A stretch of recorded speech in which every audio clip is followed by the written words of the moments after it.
Hi നമസ്കാരം. ഇന്ന് പലരും ചോദിച്ച ഒരു ചോദ്യത്തിൻ്റെ ഒരു ക്ലിയറൻസാണ്. പലരും പറയുന്നുണ്ട് നമ്മുടെ മ്യൂച്വൽ ഫണ്ടുകളിൽ നമ്മൾ വഴി ഇൻവെസ്റ്റ് ചെയ്യുന്ന മ്യൂച്വൽ ഫണ്ടുകളിൽ ഓരോ ആപ്പുകൾ ഇങ്ങനെ ചില മ്യൂച്വൽ ഫണ്ട്സ് റിസ്ക്കിയാണ്, മാറ്റണോ വേണ്ടയോ എന്നുള്ള രീതിയിലുള്ള ചില ക്വസ്റ്റ്യൻസുകൾ ചിലവർ ചോദിക്കുന്നുണ്ട്.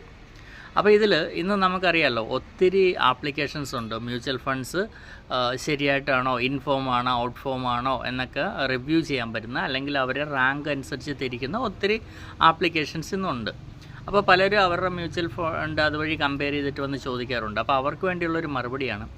പ്രധാനമായിട്ടും നമ്മൾ മനസ്സിലാക്കേണ്ടത്, മ്യൂച്വൽ ഫണ്ട് എന്ന് വെച്ച് കഴിഞ്ഞാൽ നമ്മൾ ഇന്നത്തേക്കുള്ളതല്ല. മേ ബി ഒരു 5 വർഷമോ 10 വർഷമോ അല്ലെങ്കിൽ ഒരു 15 20 വർഷം കഴിഞ്ഞിട്ട് നമുക്ക് ആവശ്യമുള്ള ഫണ്ടാണ് നമ്മൾ മ്യൂച്വൽ ഫണ്ട് വഴി ഇൻവെസ്റ്റ് ചെയ്യുന്നത്. സോ ലോങ് ടേം ആണ്. അപ്പം ഈ ആപ്പുകൾ അല്ലെങ്കിൽ അവർ കമ്പയർ ചെയ്യുന്നവരെന്തോ ചെയ്യണേ, അവർ ഇപ്പോഴത്തെ പെർഫോമൻസ് ഈ സമയത്ത് മ്യൂച്വൽ ഫണ്ടിൽ എങ്ങനെ പെർഫോം ചെയ്യുന്നു, എന്താണ് റിട്ടേൺസ്, ലാസ്റ്റ് 3 വർഷത്തെ റിട്ടേൺസ് എത്രയാണ്, അങ്ങനെയുള്ള ഫാക്ടേഴ്സാണ്. പല ക്രൈറ്റീരിയസ് ഉണ്ട്. അതെല്ലാം നോക്കിയിട്ടാണ് അവർ എപ്പോഴും അതിൻ്റെ ഒരു റാങ്കിങ് നടത്തുന്നത്. നമ്മൾ മനസ്സിലാക്കേണ്ടത്, മ്യൂച്വൽ ഫണ്ട് ഇപ്പോൾ ഈ വർഷം നല്ല രീതിയിൽ പെർഫോം ചെയ്ത ഫണ്ടായിരിക്കത്തില്ല അടുത്ത വർഷമുള്ളത്. അപ്പം മ്യൂച്വൽ ഫണ്ട് സെലക്ട് ചെയ്യണമെങ്കിൽ റാങ്കോ അല്ലെങ്കിൽ കഴിഞ്ഞ വർഷത്തെ പെർഫോമൻസോ ലാസ്റ്റ് 2 വർഷത്തെ പെർഫോമൻസോ മാത്രമല്ല നമ്മളെപ്പോലുള്ള മ്യൂച്വൽ ഫണ്ട് അഡ്വൈസേഴ്സ് നോക്കുന്നത്. നമ്മളെപ്പോഴും ഒരു മ്യൂച്വൽ ഫണ്ട് സെലക്ട് ചെയ്യുമ്പോഴത്തേക്ക് നമ്മൾ ശ്രദ്ധിക്കേണ്ട കുറേ കാര്യങ്ങളുണ്ട്. ഒന്ന്,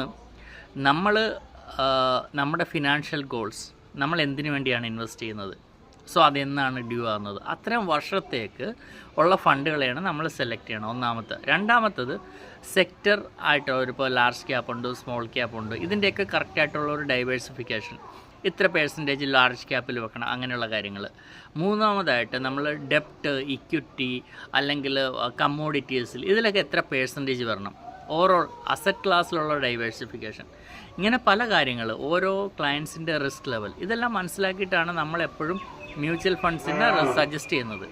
അതുകൊണ്ട് ദയവായിട്ട് ഇതുപോലെ ആപ്പ് യൂസ് ചെയ്യരുതെന്നല്ല ഞാൻ പറയണത്. അത് വഴി എടുത്തിട്ട് നമ്മുടെ പോർട്ട്ഫോളിയോ മോശമാണ്, അതുകൊണ്ട് സ്വിച്ച് ചെയ്ത് ഏറ്റവും ബെസ്റ്റ് പെർഫോമിങ്ങിലോട്ട് മാറാം എന്നുള്ളൊരു മനോഭാവം ആരും വെക്കരുത്. കാര്യം നമ്മൾ മനസ്സിലാക്കേണ്ടത്, ഈ വർഷം പെർഫോം ചെയ്തിട്ടുള്ള മ്യൂച്വൽ ഫണ്ടിൽ നമ്മൾ ഇൻവെസ്റ്റ് ചെയ്യുമ്പോഴത്തേക്ക് നമ്മൾ വാങ്ങുന്നത് ഒരു കോസ്റ്റ്ലി ആയിട്ടുള്ള, അതായത് നല്ല രീതിയിൽ പെർഫോം ചെയ്ത് നല്ല വിലയിൽ നിൽക്കുന്ന ഒരു ഫണ്ടിനെ നമ്മൾ വാങ്ങുമ്പോഴത്തേക്ക് നമുക്ക് കുറച്ച് യൂണിറ്റ്സ് മാത്രമേ കിട്ടുള്ളൂ.